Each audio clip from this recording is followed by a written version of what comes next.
What's up mga guys? Good morning, Chris TV. Welcome back to my channel again guys. Today is July 2 guys, Tuesday. Kahapon pala guys, meron akong nakuhang fry dito. Tatlo. Papakita ko sa inyo. Ito guys, nakuha natin kahapon sa aking Dwarf Blue Panda guys. Yan yung mga fry. Hindi ko lang nabidyoan kasi kahapon kasi medyo nagmamadali tayo. Yan.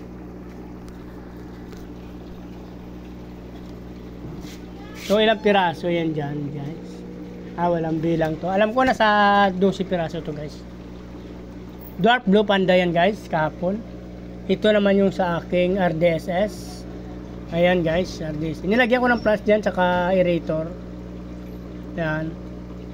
Kaya nag-video tayo ulit ngayon guys kasi meron pa akong fry doon nakita. Ayan, ito yung RDSS natin guys. Ayan, may lamok. So ito pala guys, dito ko rin nakuha ito kahapon ng aking ano. Actually guys, tatlo yan eh. Mayroon pa akong muli. Dito ko nilagay yung aking assorted muli. Ayan siya, balon muli yan. 18 piraso ng aking balon muli dyan guys. Kasabay din kahapon din yan. July 1 yan. 18 piraso, yan. Diyan ko lang nilagay at sinama ko dyan sa aking ano bang kasama nito? Ito. Feeder koi guys, yan. Feeder koi at muli ang kasama niya diyan, yan. Sinama natin diyan kasi kakaunti lang naman sila. So sinama na natin. At medyo kasi may aerator diyan kaya medyo maganda yan, Diyan natin kasi ang iba natin na mga aerator parang humina kaya kaunti lang natakan niya.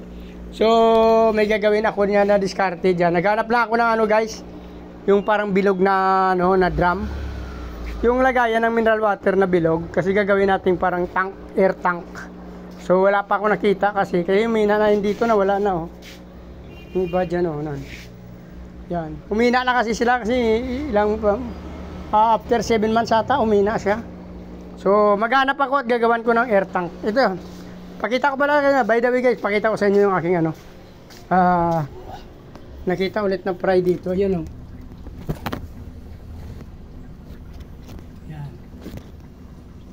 Dito mayroon din mga fry dito sa aking, actually guys, crossbreed to ng feeder tsaka AFR. Kasi namatay ang aking male ng AFR.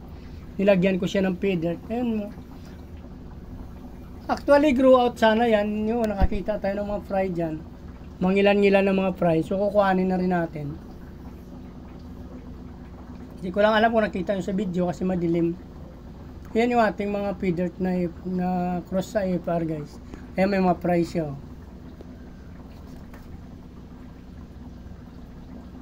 Dito kasi ito yan guys sa aking terrace. I mean sa aking iskineta. Yan, ito. Dito rin humina din dito ang aking air pump.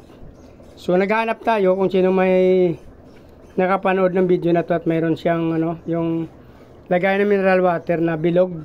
Bibilin ko para gagawin kong air tank. Ito guys kanina guys napakain tayo. May nakita ako na namatay Ayan sa aking yan guys half black white, namatay yung female natin, sayang. Ko alam guys kung bakit, buntis sana yan. So medyo na naman tayo, nabawas naman tayo ng breeder. Dito guys marami na tayo dito mga fry Hindi na tayo nakabidyo ng mga ilang araw. Ko parang tinamad kasi ako guys at marami ako inasikaso dun sa karwas ko na nagluloko yung kanyang timer. So medyo maayos na ngayon.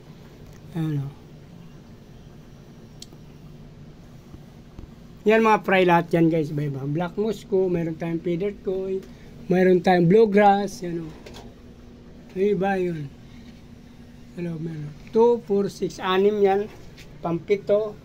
Meron pa tayo doon guys, yan lahat yan mag-grow out na fry yan.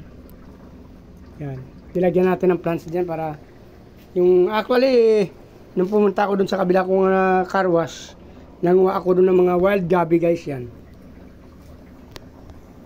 Naglagay tayo dyan ng mga wild gabi yan. Lahat yan. Tapos yung iba tinanim ko na. May marami tayong wild gabi. Actually pwede yung ginugulay yan ng iba doon. Nag-harvest doon ng iba kasi binibenta nila. sa palengke. Yung stem niya, ginugulay nila yung katawan yan guys eh. So sa akin naman kasi ano yan, nilalagay natin sa ating mga maliit na tub para magkaroon kasi nagkakaroon kasi ng ugat yan guys yan. Yan. Tapos nabubuhay siya. Pinagtatataguan ng ating mga fry yan. Yan. Nagkakaroon siya ng ugat. May mga ugat-ugat yan. Yan. Bukod sa plants, nilagyan natin ng gabi. Wild gabi yan guys. So dito na lang guys para hindi na umaba ang video natin. Kung nagustuhan nyo at natapos ang video na to, please like, follow, and subscribe guys sa aking YouTube channel. Isama nyo na rin ang notification bell para updated kayo sa mga video na in-upload natin araw-araw. Maraming salamat sa patuloy support at panonood ng aking mga video guys.